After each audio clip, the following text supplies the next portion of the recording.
Your kind crossed through the doorway.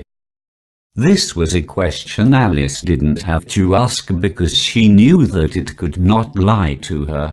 It had pretty much admitted that there were a few of them sharing the underground spaces with the survivors.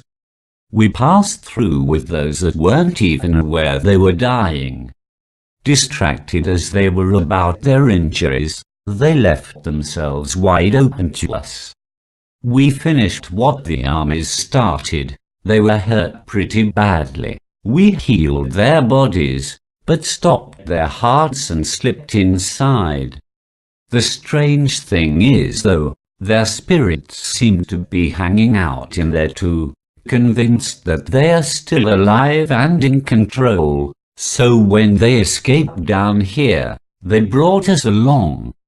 We are having so much fun making them do exactly what we want, things they would be ashamed to know they had done. And guess what else?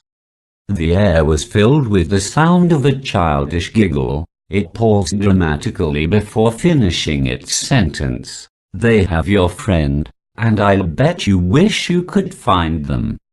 Isabel and her followers are dead.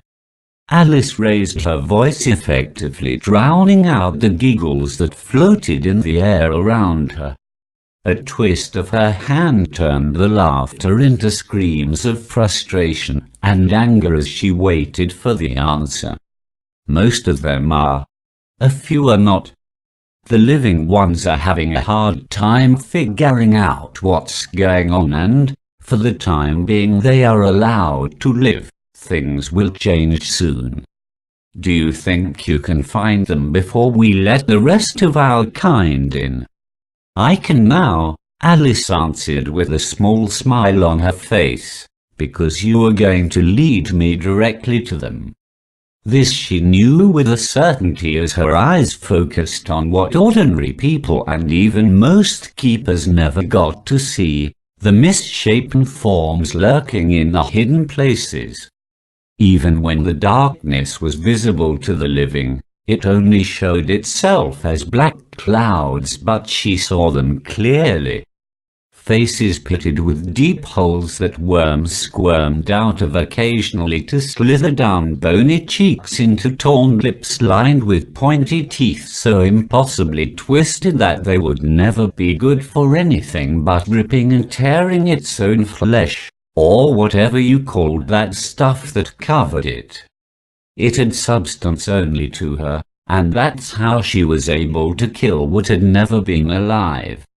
We are not, we cannot, they screamed in protest, despite the fact that they knew they would have to do what she told them.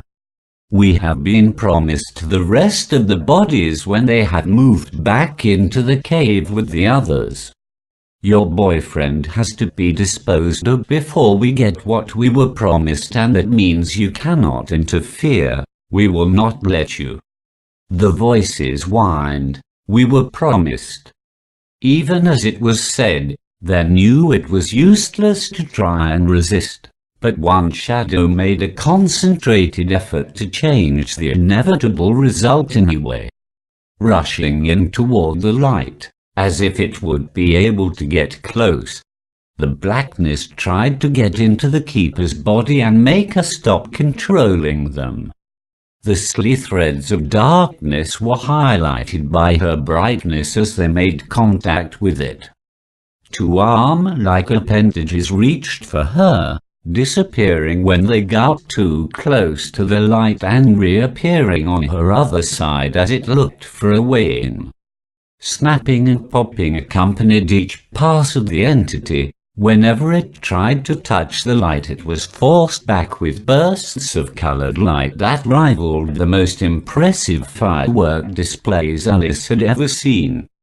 Stupid determination had it approaching again and again until the keeper got fed up and reached her hand out to grab hold of the thing that would have her.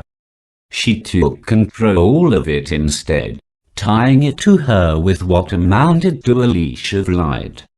The string that bound them together was another extension of her and caused the dark thing a lot of pain. It howled and begged to be set free, promising to do what she asked 1 minute and threatening to kill her as soon as it found a body it could use the next.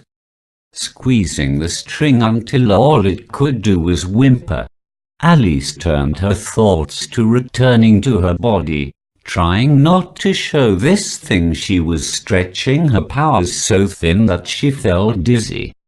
Her body, where she left it, was drenched in sweat.